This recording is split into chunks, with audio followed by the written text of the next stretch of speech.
Get your ears wrapped around the Golden State Media Concepts Basketball Podcast. All the scoop you need to know, from college basketball to the NBA and even March Madness. News of your rising stars, topics on and off the hardwood. This is the Golden State Media Concepts Basketball Podcast.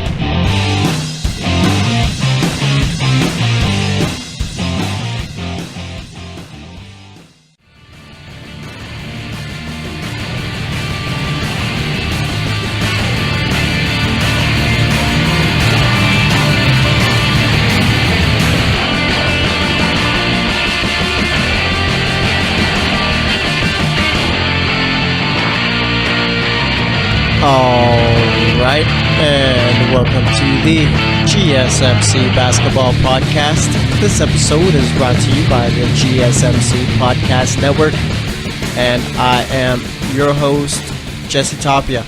Alright, it is now Wednesday, April 18th. Had a few game twos go on Monday and Tuesday. Alright, we're going to be talking about Monday's game twos for the third segment now. It's a little bit more time has passed. All right, so we'll be talking about Philly, Miami, and I think it was Golden State and San Antonio that played on Monday. We'll be talking about that in the third segment. Second segment, we're going to be talking about yesterday's games, well, at least two of them. We'll be talking about Toronto and Washington, and then Portland versus New Orleans in the second segment. And then for this first segment, all right, you saw the title. Who's getting swept? Looks like Milwaukee might get swept. So we're going to be talking about them for the first segment, along with their game from yesterday. And we're going to talk a bit about the Celtics, but more so about the Bucks. All right, so that's how the show's going to go. And then for the fourth segment, we're going to be talking about probably my most disappointing teams so far in the postseason, meaning for the first two games, since that's what we do, a bunch of overreactions. So we'll be doing that for the fourth segment, talking about anything else going on in the world of basketball, and pretty much making my picks for tonight's games, along with giving a little preview for each game, I guess you could say. All right, so that's how the show's going to go. It's going to be a fun one. I'm going to enjoy it. You're going to enjoy it. Everyone's going to enjoy it. So let's get into it. First up, like I said, we're going to talk about Milwaukee versus Boston, and Boston won this one 120-106 for the Bucks. You had Giannis with 30 points, 9 rebounds, 8 assists, shot 13 of 17 from the field. Chris Middleton had 25 points, 4 rebounds, shot 10 of 14. John Henson had 12 points, 6 rebounds, 4 assists, shot 6 of 7. Then you had Eric Bledsoe with 12 points, 7 rebounds, 4 assists, shot 5 of 13. Off the bench, you had Jabari Parker, who played a solid 10 minutes, 0 of 2 from the field, no points, no assists, only 2 rebounds. Obviously, if you're looking at those numbers, you could tell, yeah, they're not great. All right, Malcolm Brogdon only played 19 minutes in this one, had 10 points, 3 rebounds, shot 5 of 7, but for some reason, coach only wants to play him 19 minutes. And then you had Shabazz Muhammad, who played 7 minutes less, played with 12 minutes, 4 of 8 shooting, 11 points there. For these Celtics, you had Al Horford with 16 points, 4 assists, 5 rebounds, shot 7 of 11, 1 of 1 from the three-point line. Jason Tatum struggled in this one, 4 points, 7 rebounds, 3 assists, shot 2 of 9, 0 of 2 from the three-point line. Terry Rozier had 23 points, 8 assists, 3 rebounds, shot 8 of 14, 3 of 5 from the three-point line. Jaylen Brown went off on this one. In this one, like I said before the series started, I said Jaylen Brown needed to be that guy who was pretty much the leader for the Celtics since he was with the team last year. And I mean, obviously, you'd probably expect Al Horford to pretty much pick up a role, but it's just like for the younger guys, you know, Al Horford's not going to be able to go out and give you 25 plus a game. All right, that's just not his game at all. Jaylen Brown is a guy with a good jump shot, can do that for you in the playoffs. And like I said, yesterday he scored 30. Actually, yeah, he scored 30 on the dot. Became the youngest Celtics player to ever score 30 in a Celtics playoff game. Guy before that was Tommy Heinsohn. And I mean, have you guys ever seen Tommy Heinsohn call a Celtics game? By far, one of the more entertaining things I've ever watched. Because of the fact that the guy's such a homer when he's watching the games. All right, the ref makes a questionable call. Oh, that was a terrible call. Shouldn't have called it that way. But it's just like he's like pretty much like a fan calling a Celtics game, which is just hilarious to me. But nonetheless, like I said, Jaylen Brown, 30 points, 5 rebounds, shot 12 of 22, 5 of 12 from the three-point line. And then off the bench, you had Marcus Morris with 18 points, 5 rebounds, shot 6 of 11, 3 of 6 from the three-point line. Greg Monroe had 12 points, 4 rebounds, shot 5 of 7. And then you had Shane Larkin with 11 points, 3 assists, shot 5 of 8, 1 of 3 from the three-point line. All right. So like I said, the Bucks ended up losing this one 120 to 106. All right, and let me tell you something. All right, the Bucks shot nearly 60% from the field. I think it was 59.7% from the field and 41% from three. How do you do that and lose? All right, let me see. The Celtics shot 53% from the field, 41% from three. I guess you could call it 42 if you want to round up, because it was 41.9. But nonetheless, I mean, the Bucks just haven't looked good at all so far in this series. All right. I said in game one, the reason why the Bucks came back and ended up tying it up was because of the fact that the Celtics fell into foul trouble way too early in the fourth quarter. All right. The Bucks were practically going to the line every other possession. All right. That's the only reason why I feel they came back. Because like by the time overtime got here, I was pretty much like, you know what? There's no way the Celtics loses, just because of the fact that you could tell on the court. You can tell that the Celtics are by far the better team. All right, they're missing Kyrie Irving. I'm not going to bring up Gordon Hayward because of the fact that he's been gone all year, so it's not really a factor there. I mean, obviously, if he was out there, they'd be better, but they've been playing without him all year, so it's not really an excuse anymore. You're without Kyrie Irving, Marcus Smart, Daniel Tice, all right, and they are still the better team out of the two. And this was my biggest thing with Milwaukee going into the series was coaching. All right, I figured that with Milwaukee's coach they got out there, him going up against Brad Stevens, it wasn't going to be pretty, and it hasn't so far. Okay, the Celtics keep forcing the Bucks to settle for the mid-range shots, and the Bucks, like I said, they shot the ball well yesterday, but it's just a matter of they're turning the ball over way too much. All right, that's one of the bigger things right now. Way too many turnovers coming over from Milwaukee. Okay, they need to clean it up big time, because it's not just like Boston's getting a bunch of steals and all and just forcing turnovers. It's like some of these are just boneheaded plays. I remember there was one where John Henson and Giannis are in the paint. Giannis is on the left side of the paint. Henson's in the middle. And there's two guys on Henson. He tries throwing a behind-the-back pass to Antetokounmpo. All right, and they're like right next to each other. Not right next to each other, but it's just a matter of if you got to throw a behind-the-back pass to a guy that's that close to the basket, just like you're that close to the basket, you probably need to kick it out. All right, so it's turnovers like that, just the ones where you can avoid. I understand if the Celtics are playing tough defense and pretty much pressuring you on the half-court set, then yeah, you're going to make some turnovers, whatever, but you're making these little boneheaded mistakes where it's bad passes, where it's passes across the court, all right, where it's dribbling off the foot or whatever. All right, they're making turnovers like that, and they need to clean that up big time. That's one way where they can make the game closer and look a whole lot better is if they limit the turnovers. I feel like that's probably been the biggest problem with the Bucks so far. All right, but nonetheless, there's that, and then you got the whole Jabari Parker thing. All right, only played 15 minutes in Game 1, didn't really look good at all when he was out there, and it seems like he didn't even really get much of a chance in Game 2 because of the fact that he only played 10 minutes there. All right, and one thing too, before I even get into Jabari Parker, someone tell me if you're a Bucks fan, like, how many times did John Henson play more than 35 minutes in a basketball game this regular season? Because the dude is out there constantly. I feel like if you got John Henson out there playing top minutes where he's not even a guy like Clint Capella who's going to produce and give you a bunch of points, there's really no reason to have him out there for that long. All right, if anything, play Giannis at the 5. Okay, you have Parker at the 4. Snell, Middleton, Brogdon, whoever you want to, I guess Middleton at the 3. Brogdon at the 2. And then Bledsoe at the 1. I'm sure you could play Brogdon and Bledsoe at the same time. And if not, they got to figure something out because Bledsoe isn't looking good. And if I'm Milwaukee, I'm moving Brogdon into the starting lineup. All right, Bledsoe has been that bad so far. Okay? I mean, you got him after the game. Reporters are trying to ask him about Terry Rozier, and the dude's got the nerve to go, I don't know who the expletive Terry Rozier is. All right? Like, really? Is that how we're going to be for this series, Eric Bledsoe? All right? Just say, yeah, I got to do better. I've struggled, but I got to do better. All right? Don't say who's Terry Rozier. You know who Terry Rozier is. It's the guy that had you frozen in the paint when he was taking a 3 at the end of the regulation.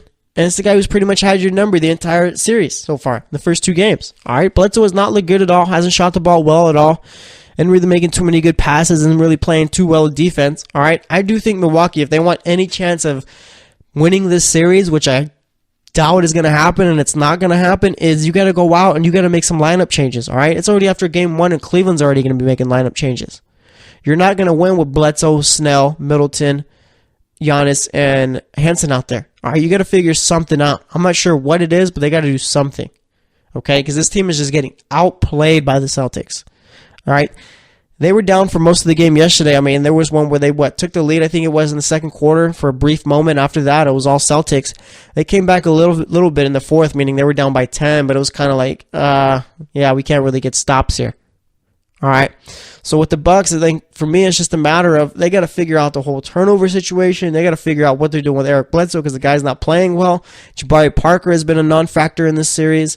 I mean, pretty much Middleton and Antetokounmpo have been the guys carrying this team, and no one else is really doing anything. All right, Tony Snell, not really a guy you want to be playing big minutes there. And like I said, you got to get more minutes for Malcolm Brogdon. Maybe throw Brogdon into the starting lineup, or maybe Delia. I'm just spitballing here because of the fact that I'm not sure really what the Bucks can do here because of the fact that they haven't been playing well and haven't been well coached. All right, I mean, it's just ridiculous here. But we'll see what ends up going with them. And as far as the Celtics go, I mean, this is huge for them right here. All right, a huge confidence booster, especially if they could get Game 3 and possibly sweep on Game 4. All right. I mean, with the Celtics, everyone was writing them off. I was watching Inside the NBA right before the Game 1 for this series, and you got Charles Barkley and Kenny Smith saying that this would be a big upset if the Celtics ended up taking the series. And I just feel like those guys just weren't paying attention to Boston at all, and even Milwaukee. All right. For you to go out and say that, yeah, it'd be a really big upset if the Celtics knocked it off, you just haven't been paying attention, all right? Terry Rozier's been playing well literally all year, okay? Jaylen Brown has been kind of off and on as far as his jump shot goes. Jason Tatum's been playing pretty well. Horford, I think, has elevated his play up a little bit more in the playoffs so far. I think he's looking better than what he did in the regular season. You got Marcus Morris off the bench who's playing well too, all right? And it's just with the Bucks, as far as I'm fine with picking the Bucks to win this series, that's no problem with me at all because I can make the argument as to why I'd pick them also. All right, but it's just saying this would be a huge upset. It means you haven't been paying attention. I thought the biggest factor in the series was the coaching, and it's pretty much played itself out there. All right, it seems like the Bucks coach doesn't really know what to do here because of the fact that it seems like he's kind of there's no real plan here with the Bucks. All right, they have no real game plan. It's just, okay, this isn't working. Let's see if this works. That's not working. Okay, it's like they haven't really stuck to anything here so far, or at least let something try to play out. But nonetheless, like I said, I mean, I would not be surprised if the Bucks end up getting swept because of the fact that they just seem overmatched in all phases of the game. All right?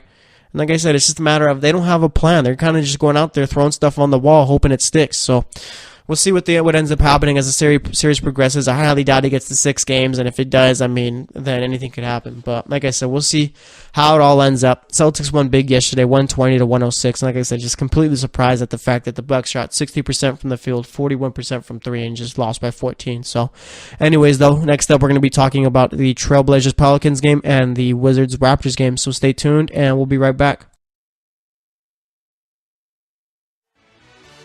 Are you looking for the very best NFL and college football podcast? Then check out the GSMC Football Podcast. Get the latest football news both on and off the field. From the NFL Draft to trades to the rumor mill to the NFL Combines, they got you covered. That's GSMCpodcast.com/football-podcast. Get updates on college rivalries, game day insights, and much, much more. It's football talk the way you want it. This show eats, sleeps, and breathes football. Don't forget to like them on Facebook and follow them on Twitter. Visit GSMCpodcast.com for more info.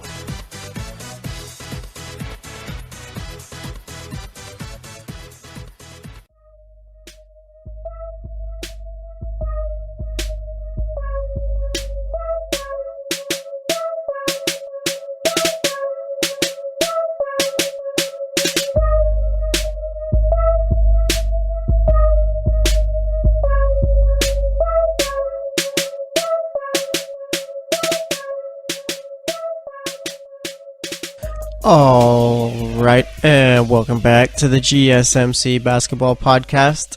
First segment, we basically talked about the Celtics and Bucks. All right, I don't think the Bucks are really sitting pretty right now, just given how poorly they've played and how poorly they've been outcoached.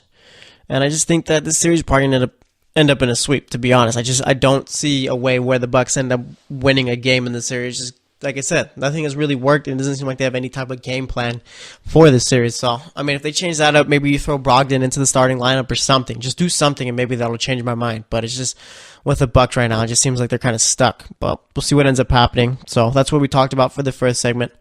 This segment, we're going to be talking about the other games that were played yesterday, talking about Portland versus New Orleans and Washington versus Toronto. So let's get into it. All right, first up, we had the Wizards, like I said, facing off with the Raptors. Game 2 in Toronto, and Toronto won this one 130-119. For the Wizards, you had Markieff Morris with 6 points, 4 rebounds, shot 3 of 7, 0 of 2 from the three-point line. Otto Porter had 12 points, 2 rebounds, 2 assists, shot 5 of 10 in this one. Let's see, John Wall had 29 points, 9 assists, 4 rebounds, shot 9 of 17, 0 of 2 from the three-point line. Bradley Beal had 9 points, 3 assists, 2 rebounds, shot 3 of 11, 1 of 5 from the three-point line. And then off the bench, you had Mike Scott with 20 points, 4 rebounds, shot 7 of 10, 4 of 5 from the three-point line. Kelly Oubre Jr. had 14 points, 5 rebounds, shot 6 of 11. Mahimi had 12 points in this one, and then you had Ty Lawson with 14 points, 8 assists, shot 4 of 10, 4 of 5 from the three-point line. For the Raptors, you had Serge Ibaka with 10 points, 9 rebounds, shot 4 of 11. Jonas Valanciunas had 19 points, 14 rebounds, shot 8 of 11, 1 of 2 from the three-point line. Kyle Lowry struggled in this one. All right, it's not news, though, because he always struggles in the playoffs. He had 13 points, 12 assists, 7 rebounds, shots 3 of 10, 1 of 8 from the three-point line. And I guess with Kyle Lowry, I mean, if he's not going to score, then it does work out that I guess he's going to facilitate a bit. All right, because of the fact that if the dude's not out there scoring, I mean, Toronto from the last couple of years has never really had a chance without him, but it just seems like maybe he's figured out something else to do. So there's that. Then you had DeMar DeRozan with 37 points, 4 assists, 5 rebounds, shot 14 of 23, 3 of 6 from the three-point line. And then off the bench, you had CJ Miles with 18 points, 2 rebounds, shot 5 of 7, 4 of 6 from the three-point line. And then let's see, you had DeLon Wright with 11 points, 3 assists, shot 3 of 9, 1 of 4 from the three-point line. All right, and DeLon Wright's getting a lot of minutes here as a point guard. Played 27 minutes, about 9 less than Kyle Lowry. I'm not going to go out here and say that DeLon Wright needs to start over Kyle Lowry, but I'm just observing something there. All right, but nonetheless, like I said, the game ended 130-119, and it was a blowout for most. I mean, Washington did come back in the fourth. They were down like 5 or 3, I think, with 4 minutes left in the fourth quarter. But it was just a matter of like, yeah, you're close, but you know you're not going to be winning. All right, and with the Wizards, I'm not really sure what's going on with this team. Whether or not it's just because John Wall's out there and they're just not playing well with him, or maybe it's a matter of the Raptors are just that much better than them. But like this team doesn't look good at all. All right, because we saw in the beginning of the season, for the first part of the season, they didn't look good with John Wall out there and stuff. They weren't playing well. He gets hurt. You insert Tomas Satoransky at the point guard position, and they start winning games, playing a whole lot better. All right. John Wall comes back, and it seems like they've came back to this little funk that they were in. All right, not playing well at all. And I'm not sure if it's just a matter of it's just defense and it's not so more internal type stuff, or if it's just these guys can't play with each other. All right. With the Wizards, I mean, we saw them last year. They were a game away from the Eastern Conference Finals. If not for Kelly Olynyk, they make it in. And like now, it's just a matter of like, who is his team?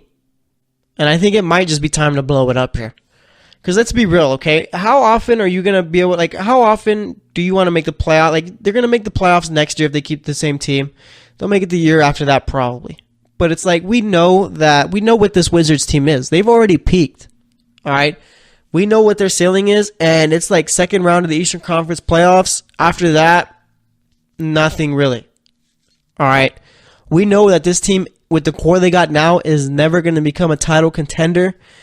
And I just think it's a matter of it's time for us to realize it. It's time for the front office to realize it. It's time for the fans to realize it. All right? Because with the Wizards, like I said, John Wall, great player, top 5 point guard for me. All right, Bradley Beal's a top 5 shooting guard, arguably. Let's see, Clay, Jimmy, Harden. I guess you throw Beal in there. All right. But nonetheless, like I said, I think it's just time to blow this team up. They're not winning anything. Maybe you see what you can get on the market for a guy like John Wall as far as his trade value. All right, and I'm sure you could probably get I'm sure you get a pretty nice haul for John Wall. All right, maybe for Bradley Beal too. Obviously, you're probably gonna have to pick one to build around, and if I'm the Wizards, I'm choosing to build around John Wall. Obviously, Bradley Beal's a nice player, but it's just a matter of I just don't think him and Wall really fit well together, and I don't think this team really fits well together. All right, so I think they need to blow it all up and then pretty much go from there. All right, because like I said, I mean, this team just isn't playing good basketball at all, and I would not be surprised if this team got swept. Okay? Like the Trailblazers, they're down 2-0, and we're going to talk about them in a few moments, but I do think that they do have an opportunity, a chance to come back. I would not be surprised if they tied the series up 2-2 or anything like that. But it's just like with the Wizards and Bucks, I just don't really see them doing anything. Maybe you get a game and lose the series in 5, but it's just a matter of like neither team is looking good, especially the Wizards. All right, the Wizards, if anything, are probably one of the more disappointing teams, and we'll talk about that in the last segment. But nonetheless, there's that. And then as far as the Raptors go, I mean, Kyle Lowry's still not playing well in the playoffs, but it's a matter of, I know I talked about it on Monday, but I'm starting to believe in Toronto a bit just because of the fact that their bench is really good and they probably are one of the best all-around teams in basketball right now as far as top to bottom at each position. But like I said, I mean, how long can you expect the bench to show up in order to cover for Kyle Lowry? Okay, that's essentially what this team is doing. They're covering for Kyle Lowry. DeMar DeRozan's putting up 37. All right, bench is playing well. CJ Miles is playing extremely well. DeLon Wright's playing extremely well.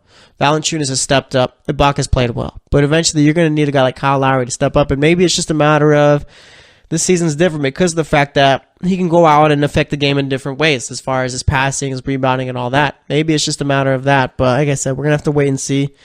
I do like them, especially if Cleveland ends up losing. Because if Cleveland ends up losing in the first round, then, I mean, the Raptors very well could make it out the East. Okay? Because I do think they could beat a team like Indiana.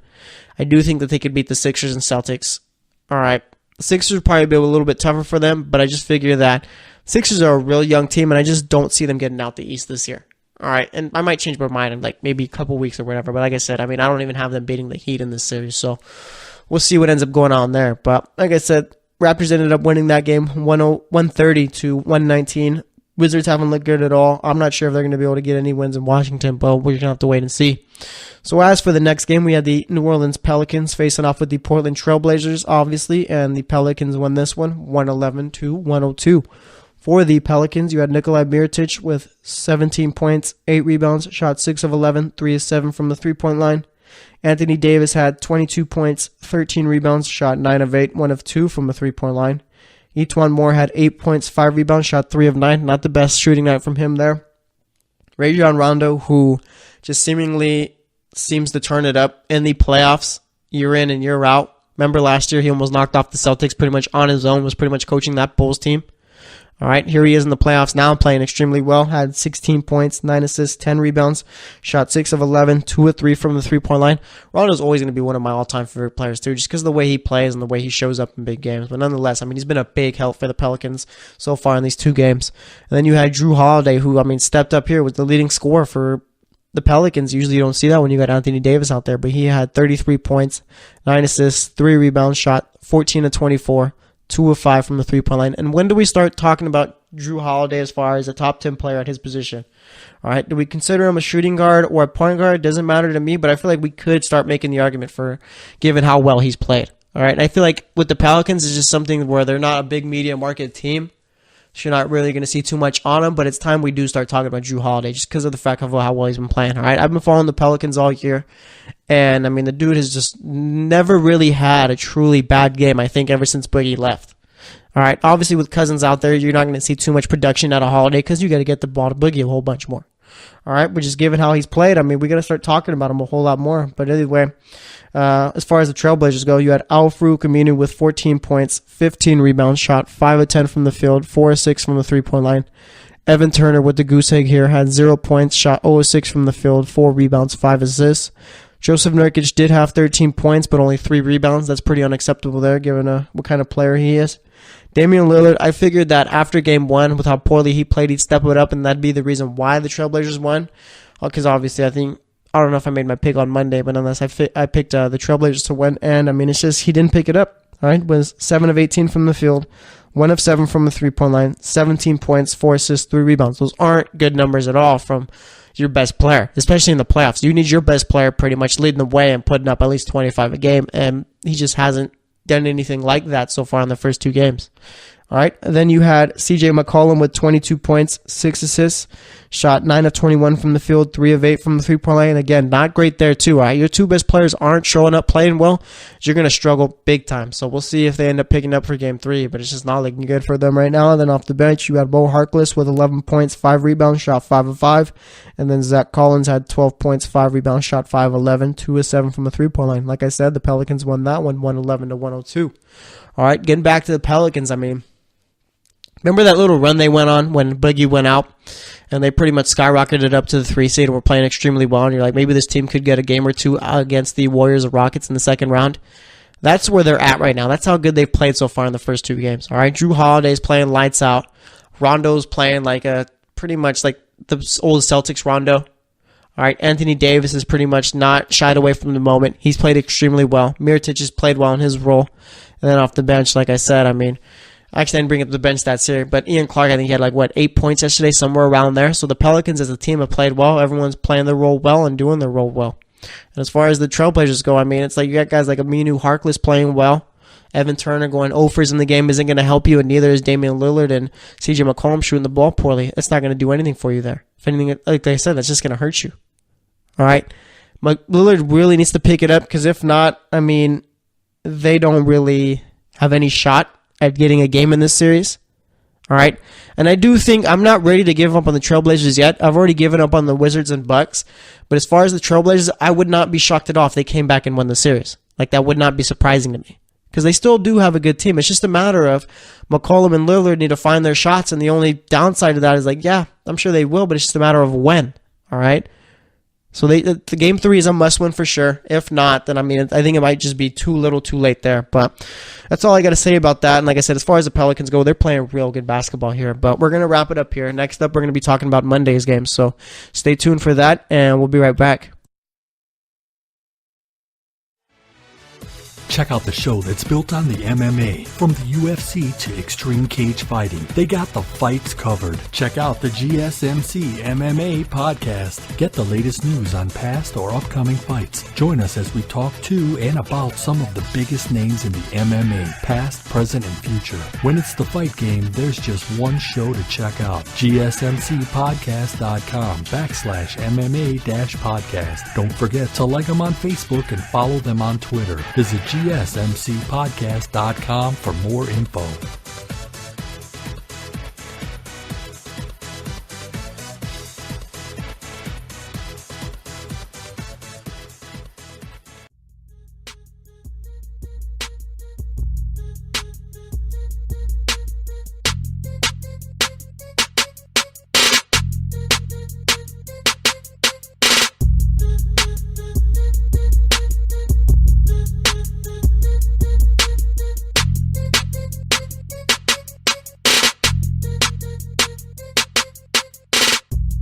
All right, and welcome back to the GSMC Basketball Podcast. So far today, we've talked pretty much of all the game 2 so far, except for the ones that happened on Monday. All right, the ones that happened on Monday was Philly versus Miami, and then San Antonio versus Golden State. Like I said, we talked about the Bucks and Celtics for the first segment. Do think the Bucks are probably going to end up getting swept. There's no reason to think otherwise, right? Have they really at all shown you anything that shows? Just they haven't played well yet. Game 1, I feel they came back because of the fact that Boston was in foul trouble early in the fourth quarter. And Game 2 was pretty much like Milwaukee had no chance. All right, the Celtics outplayed them the entire game. I think same thing with the Wizards. I think they could get swept. All right, Kyle Lowry's not even playing well, and the Wizards really aren't even putting up much of a fight. I feel like the first 2 games, they were getting blown out early, had to fight back, made it close, and then after that, they ended up just losing. All right. As far as the Trailblazers go, I do think they could get back in it. The Wizards and Bucks, I feel, have no shot whatsoever at winning their series. But with the Trailblazers, all you need is for Damian Lillard's shot to end up falling. And same thing with McCollum. We know they're capable of it, so now it's just a matter of when is it going to happen. And the only problem with that is that we only have a few more games left in the series. All right, if they don't win game 3, then they're in huge trouble here. I really don't see them coming back if they lose game 3. But like I said, we'll see what ends up happening there. And then, like I said, now we're going to be talking about Monday's game 2s. All right, we had Philly versus Miami, and like I said, San Antonio versus Golden State. Let's start off with the Miami and Philly game. So obviously this was game 2, Philly at home, and Miami ended up winning this one, 113-103. For Miami, you had James Johnson, who shot 7-7 from the field, had 18 points, 7 rebounds, 5 assists. Josh Richardson had 14 points, 5 rebounds, 3 assists, shot 5 of 12, 1 of 5 from the three-point line.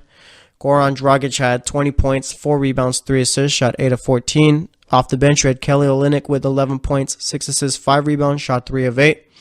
Wayne Ellington didn't shoot the ball well at all in this one. 3 of 10 from the field, 3 of 8 from the three-point line, 11 points, 1 rebound, 1 assist. And then you had Dwayne Wade turning back the clock here. All right, 28 points, 7 rebounds, 3 assists, shot 11 of 16 there in 26 minutes. Hassan Whiteside only played 15 minutes in this one. I think that was 3 minutes up from what he played in game 1, which I think was 12 minutes there. Whiteside didn't really do anything. 4 points, 5 rebounds there. All right, for the Sixers, you had Aaron Ilyasova, who got the start after his great game 1. Had 14 points, 11 rebounds, shot 7 of 10 there. Dario Saric had 23 points, 8 rebounds, 3 assists, shot 8 of 20, 3 of 10 from the three-point line. Robert Covington has just really struggled this season as far as his shot, I feel. All right, went 3 of 14 from the field, 1 of 9 from the three-point line, 9 rebounds, 4 assists, 7 points. Ben Simmons had 24 points, 9 rebounds, 8 assists, shot 10 of 17. JJ Redick had 11 points, 4 assists, shot 4 of 13, 1 of 7 from the three-point line. And then off the bench, you had Amir Johnson with 6 points, 7 rebounds, shot 3 of 5. And Marco Bellinelli had 16 points, 2 rebounds, shot 5 of 13 there. All right, obviously in game 1, Philly could not be stopped. All right, just with the way they were shooting, there was no answer there, okay? So I wasn't really too worried about Miami as far as, it's not going to be good for them because of the fact that they were playing good defense in game 1. It was just a matter of everything went Philly's way. Not talking about refs when you say everything went Philly's way, but just the 50-50 chances, the hustle plays, all that went to Philly. All right, so I figured Miami would pick it up in game 2, and sure enough, they did. All right, I picked Miami to win game 2. I think I called it on Monday, and turned out Miami proved me right. All right, and they ended up winning, like I said, 113-103. And it's just with Philly, you can't expect Aaron Ilyasova and Marco Bellinelli to step up and be the reasons why you win, okay? They're going to need everyone to pretty much pitch in. And it's looking like Joel Embiid's going to be out for game 3. And that hurts Philly right there. All right, and even then, so when he does get back, I feel like that is going to help benefit Miami just a tiny bit because of the fact that the game's going to slow down even more. All right, with Miami, you want to force the team you're playing in order to play half-court offense. All right, you don't want them running from end to end because you're not going to be able to keep up. That's one of the reasons why Miami got blown out so much in game 1 is the fact that it's tough to keep up with them. Yeah, you're playing defense, but playing defense being tired isn't great. All right, so with the Sixers, it's just a matter of you got to pretty much pick up the pace a little bit more in game 3. And I guess for this game, Dwayne Wade pretty much, like I said, a blast from the past here. The dude was playing lights out, couldn't miss really. Didn't matter who you put on it. All right. And I think that's one of the biggest things for Miami is you're going to need Dwayne Wade to not turn in those kind of performances, but be about a 15-point-a-game type guy in the playoffs if you want to succeed. All right. I do think that Miami is going to end up winning this series, but it's just a matter of you need consistent performances all around. And I'm very curious to see what ends up happening with Hassan Whiteside. All right. For game 3, until Embiid gets back, I say maybe you start Kelly Olynyk. Because what's the point of starting Whiteside when you know he's only going to give you about 10 to 15 minutes a game because he's just not good enough defensively to pretty much go out there with the guys that Philly have? Who is Hassan Whiteside guarding when you throw out a starting 5 of Ilyasova, Saric, Covington, Simmons, Redick? Who is the center in that starting 5? Is it Saric? Is it Ilyasova? Who knows? All right. But all I'm saying is that Whiteside can guard any of those players on the perimeter, and that's more so where they play there. All right, when Embiid comes back, yes, you're going to see Whiteside probably play a little bit better because of the fact that he's going to be guarding down low in the paint rather than on the three-point line. Even then, you're going to have to go out and get Embiid a couple of times.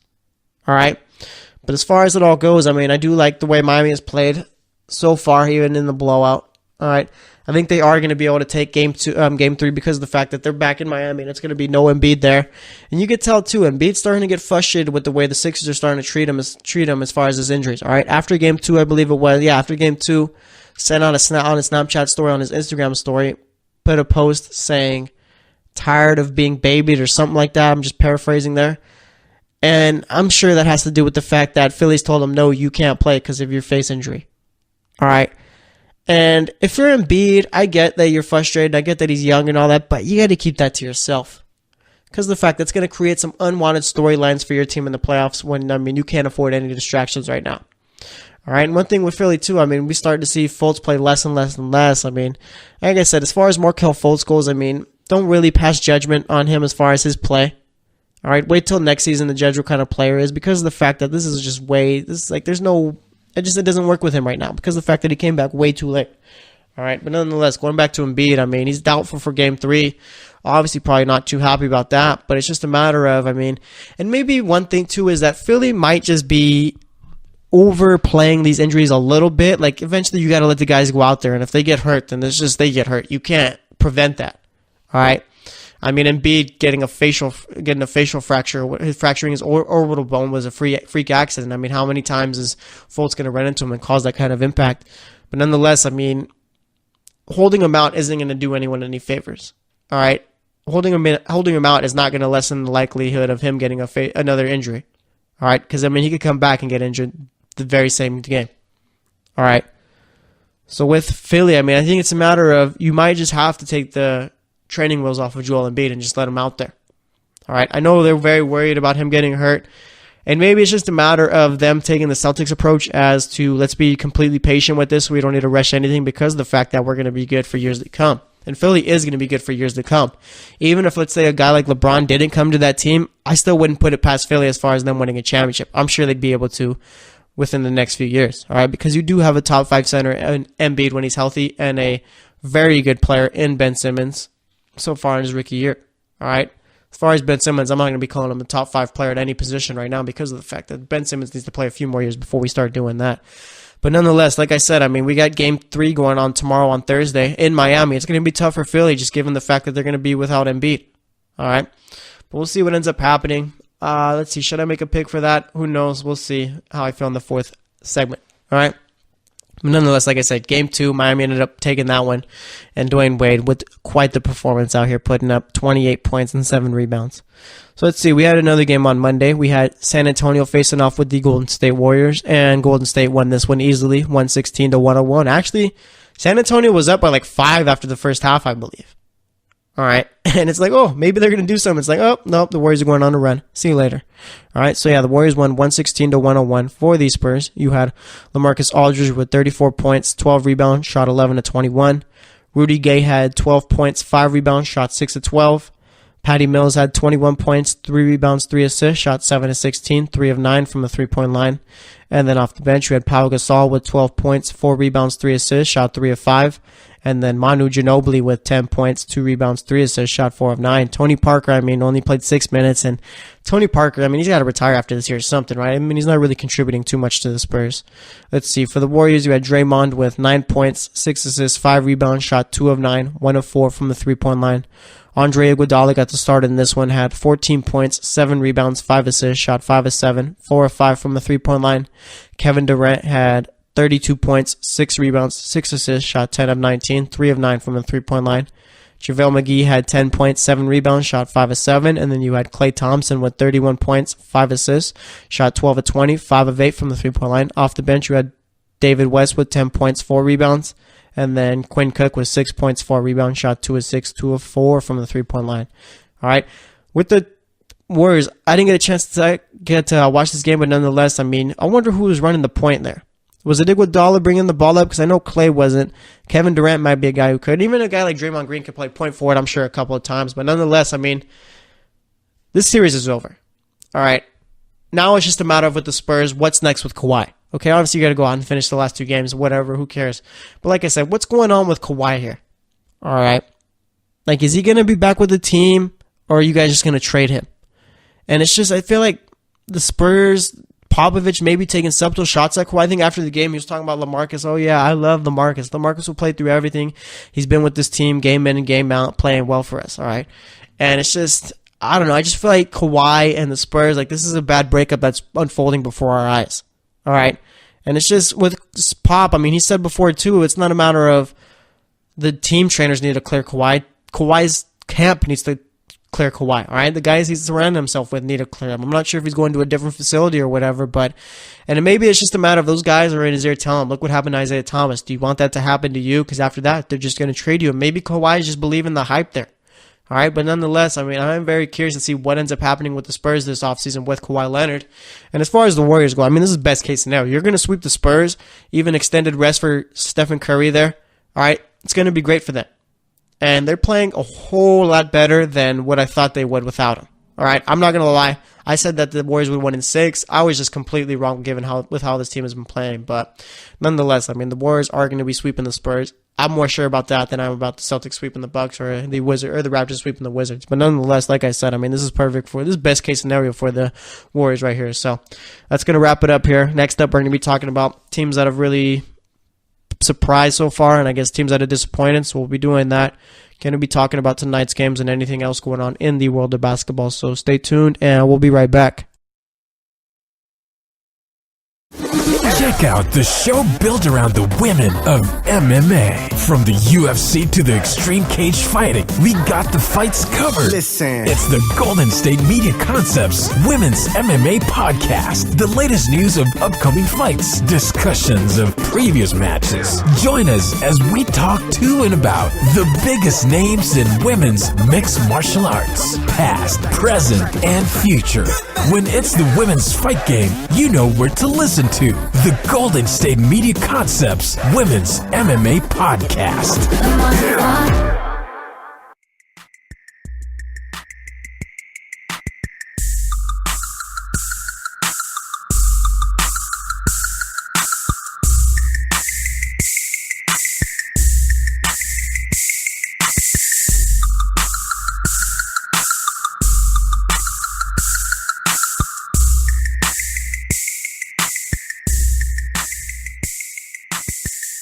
All right, and welcome back to the GSMC Basketball Podcast. So far today, we've talked about the Bucks and Celtics. Pretty much we talked about Monday's games and Tuesday's games, basically, is what we've done. All right, and I'm thinking about the playoffs. I mean, the playoffs have been pretty good so far. Wouldn't you think? I mean, Utah versus OKC was a pretty good game. Minnesota versus Houston, I mean, the quality of basketball wasn't great, but nonetheless, it was a close one. Indiana blew out Cleveland in game 1, and that created a nice little story for us to talk about. We got Celtics playing well without Kyrie, Marcus Smart, and Daniel Tice. And I'm sure, I mean, this might be a surprise to a few people because of the fact that they're up on Milwaukee, and with Milwaukee, I mean, playing so poorly so far. Kyle Lowry hasn't played well so far in the playoffs in the first 2 games, but nonetheless, I mean, the Raptors really haven't taken a hit because of it. The Wizards still not looking good with John Wall out there, and I think it's just a matter of they need to blow it up because I just think that this team isn't winning anything. And then you got the Warriors who, I mean, pretty much they had us all fooled. All right, the Warriors. End of the season, not looking good. Talking about if they're bored and all that, specifically talking about myself. And here they are just blowing San Antonio out of the water. San Antonio actually absolutely has no chance whatsoever to come back in that series, let alone maybe get a win. All right, so there's that. Even with San Antonio, I mean, now it's just moved on to the problem of what's going on with Kawhi Leonard. Is he going to be staying with San Antonio or is he going to be leaving? All right, and then let's see. Am I missing anything else? I feel like I'm missing one more. Oh, yeah, the Pelicans being up 2-0 on the Trailblazers. I mean, you got Damian Lillard and CJ McCollum who really haven't looked good at all.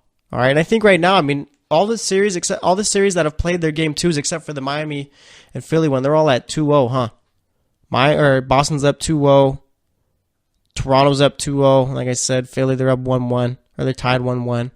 In the West, we got the only 2 series that have gone 2 games so far. You got both teams up 2-0 in the Pelicans and Warriors. And I figured that the Pelicans, I mean, I'm kind of surprised the fact they're up 2-1. I figured this would be a close series. I think I picked it in 6 games. I think it was Pelicans in 6. I think it was. So I guess it wasn't that close as far as my pick. I didn't have it going 7. But nonetheless, I mean, the Pelicans, like I said earlier, are playing like that team we saw once Boogie went down, all right? Once Boogie went down, I wrote him off. Everyone else wrote him off, and they just got even better. And I'm not out here saying that they're better without DeMarcus Cousins because I don't think that's the case at all. But, I mean, there is that added motivation of, you know what, these teams are counting us out. Let's go out and play some basketball. And maybe that's just what it is right there. But nonetheless, as far as teams that have just like really disappointed me so far, and again, it's only been 2 games for most, 1 game for some. So, I mean, don't really look too much into it. It's just a matter of just some observations here. I mean, Cleveland in game 1 was just really poor. All right, just came out flat. LeBron didn't get his first points till like 11 minutes into the first quarter. All right, and one thing with LeBron too, like I've said, you don't have Kyrie on that team. LeBron has to go and do it on his own right here. All right, he has to go out, be the leading scorer, be the guy who takes over. All right, be the guy who sets the tone. You can't be passing off to guys like Kyle Korver, Kevin Love, or anything like that, trying to get them going in the first few minutes of the game. No, it needs to be LeBron. Who's pretty much taking control and pretty much saying, you know what, I'm going to do this and you guys are going to follow and you're going to do it this way too. All right, and Ty Lue said that's his game plan for today is to get LeBron more involved in the first, for the start of the game. All right, and LeBron, I think at times is a little too unselfish. All right, and I'm not sure why he's really developed his game to be that way, but he does need to start taking over and start being a whole lot more selfish. Because if not, this team isn't going to win anything. Because they're probably the worst team LeBron has had since the 07 year. And one thing too is that I think LeBron was talking about saying that the whole trades that went on during the regular season when they pretty much switched like their entire team for another set of players. So that's one thing that's kind of hurt him. But it's a matter of, I mean, did you think that the team you had before would have did anything else? They're probably in the same spot here. I mean, maybe Isaiah Thomas is not even so, because Isaiah Thomas ended up leaving the Lakers because of the fact he needed surgery there. All right, so I really don't see a difference here. Like I've said that before too. I do not see a difference between the team they got now and the team they had before. Maybe it's just they're a little bit younger, but as far as the quality of play, if anything, they just didn't get better. If anything, they got worse. All right, but nonetheless, Cleveland's been a disappointing team except for game 1. The Bucks. I mean, we've been waiting for the Bucks to pretty much just, take over. All right, take that next step, kind of like what we did with the Timberwolves for the last few years, and I think we're still kind of waiting on Minnesota to do that. But nonetheless, like with Towns and Wiggins, okay, we were waiting for Towns and Wiggins to pretty much elevate their game and be leaders of that team and have them in the playoffs. And it's just like the Bucks, yeah, they're making the playoffs, but they don't look good at all. It's like you make the playoffs, and it's just a matter of, okay, we're going to get bounced now because of the fact that we're just not good enough right now. All right, the Bucks really aren't well coached at all, and I just don't understand, thinking about why they'd ever bring in Jason Kidd to be their coach, and with the guy they got out there now, the interim coach, I mean, he just hasn't really done much there. All right, so the Bucks have been extremely disappointing. The Wizards are probably the most disappointing team for me so far in the playoffs because of the fact that it seems like we're coming to the end of this core. All right, it doesn't seem like we've hit the peak of John Wall and Bradley Beal on the same team. We know what they are. We know what they will be. All right, and it's just a matter. I feel like last year's when they hit their peak. All right, playing in Game 7 at Eastern Conference semifinals was their peak. Okay, and it's just, I don't know. All right, I mean, you're not gonna be winning a title with John Wall and Bradley Beal on your team. That's just a common knowledge now at this point, I feel. So why are you going to keep this team around long enough to where, I mean, eventually they're going to leave and you have nothing? All right, see what you can get as far as value for John Wall or Bradley Beal, even Otto Porter. All right, I mean, it's just they're not really too active in free agency or anything like that. I don't think they've ever really been an active team in free agency. All right, and it's just, I don't know. With the players they got now, the core of Porter, Beal, and Wall, I just don't see them really doing anything going forward. All right. I mean, if you want to be like the Trailblazers or the old Hawks team where you just make the playoffs year in and year out and get bounced by at least the second round, I mean, be my guest. But it's just a matter of, if it's going to be the same thing over and over, why are you going to waste your time instead of trying to build a better team? I don't know. But anyways, yeah, like I said, the Wizards have been a disappointing team. Spurs, I mean, we can't really consider them disappointing. I'm sure not me, but most of people in general expected them to be down like this. And then let's see. I think that's it for my disappointing team so far. As far as teams who have really impressed and stuff like that, teams like the Celtics. All right, Jaylen Brown stepping up, Al Horford being pretty much a bully as far as on the defensive end and posting up. Marcus Morris has been a great player so far. Brad Stevens just knows where to put guys. So yeah, the Celtics have been a really good team so ffar. Played a whole lot better than I thought they would without Kyrie, Smart, and Tice.